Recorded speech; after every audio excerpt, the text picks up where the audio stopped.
Cooperative society में इसके लगभग 70,000 करोड़ का घोटाला हुआ। भैया सबसे बड़का कारण ये नमूने बने हैं सब। नेताओं के बच्चे इतने बेवकूफ़ी किया है सब, जाके टिकटॉक पर, इंस्टाग्राम पर अपनी लग्जरी लाइफ जीने लगे सब, विदेश में घूमने लगे सब, पार्टी कर रहा है सब। यहाँ देखिए ये कहाँ घूम रहा है, यहाँ पर संतरा पी अंडरवियर पहन लेगी, पैंट पहन ले, पते नहीं चल रहा है कि यहाँ पे यो कोनो होबे करेगी। यही सब नौटंकी किया है। देखिए इन्हीं सबको देख देख के पब्लिक पगला गई कि तो जो हम लोग को खाए को नहीं है, इन सब का इतना बड़का बंगला। जय हिंद। देखिए नेपाल में क्या क्राइसिस हुआ है उसको समझते हैं, और इसका इंडिया में क्या असर पड़ेगा, इस क्राइसिस का इंटरनल कारण क्या था, एक्सटर्नल कारण क्या था, और अचानक ऐसा क्यों हो गया, इसको समझते हैं हम लोग। जेंजी प्रोटेस्ट उसे कहते हैं, जो यंग जनरेशन है 1997 से 2012 के बीच में जो जन्म लिया, इन जेंजी प्रोटेस्ट की वजह से पूरा नेपाल जल उठा और एक सत्ता परिवर्तन हो गया। संसद भवन में आग लगा दिया गया। जितना नेता मंत्री हैं लोग, सब लोग का परिवार इसे लटक लटक बानर ऐसा भागा है, हेलीकॉप्टर से कोनो को दौड़ा के मारा है, कोनो को भिगा के मारा है, कोनो को जो घर फूंक दिया है, ये सब हो गया। इसका कारण समझते हैं कि क्या इंटरनल कारण था, उसके बाद समझेंगे क्या एक्सटर्नल कारण है, फिर चीन का क्या है और भारत का इस पर क्या असर पड़ेगा, इसको समझते हैं। सबसे बड़ा जो कारण था वो करप्शन था। नेपाल में करप्शन इतना ज्यादा बढ़ गया था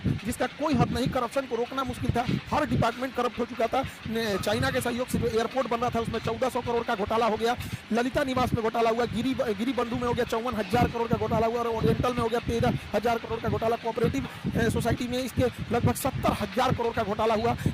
इसका मेडिकल हेल्थ इंफ्रास्ट्रक्चर एकदम पीछे है नेपाल का। एमआरआई और ये जो बड़े बड़े जो ये मशीनें हैं उसकी उपलब्धता एकदम नेपाल में कम है। आर्म्स डील में बरेटा कंपनी से जो आर्म्स जिसका दाम था उससे 4 गुना रेट में दलाली में खरीद के लाया सब। पतंजलि को जो जमीन विवाद हो गया, पतंजलि से कर लिया सब। यहाँ पर चाय का गोदाम कमर्शियलाइजेशन के लिए बेच दिया। इतना भयानक करप्शन हुआ, और जिस कारण महंगाई बढ़ गई। छोटी सी छोटी चीज़ों के लिए महंगाई इतनी बढ़ गई थी कि बच्चे जो स्टूडेंट थे, जो नॉर्मल ग्रेजुएशन करते थे, बीए बीएससी ये लोग, इन लोग को अपनी फीस भरने के लिए पार्ट टाइम जॉब करना पड़ गया। इतनी महंगाई बढ़ गई थी और लोग जॉबलेस हो गए थे, और खाली मतलब एक उसका खाली बेरोजगार इंसान, बड़ा खराब जिंदगी होती है। आसमान थूकता है, जमीन गाली देती है, उसको लगता है अपना जीवन बोझ हो गया है। खाली जेब होता है ना, ये बड़ा दर्दनाक होता है, बड़ी भारी होता है खाली जेब। तो इससे नेपाल का युवा परेशान था, एकदम परेशान था नेपाल का युवा। नेपाल के युवाओं को विदेश जाकर नौकरी करना पड़ता था, विदेश में आके शेफ का नौकरी। अभी आप भारत में देखिए चाउमीन, मोमो, ये लोग ऐसी इंडिया में फेमस है कि नेपाली जो शेफ होते हैं चाउमीन और मोमो बड़ा अच्छा बनाते हैं। यहाँ से बेचारे काम करके विदेशी रेमिटेंस भेजते थे अपने देश में, और उस पैसों से नेताओं के बच्चे अयासी करते थे।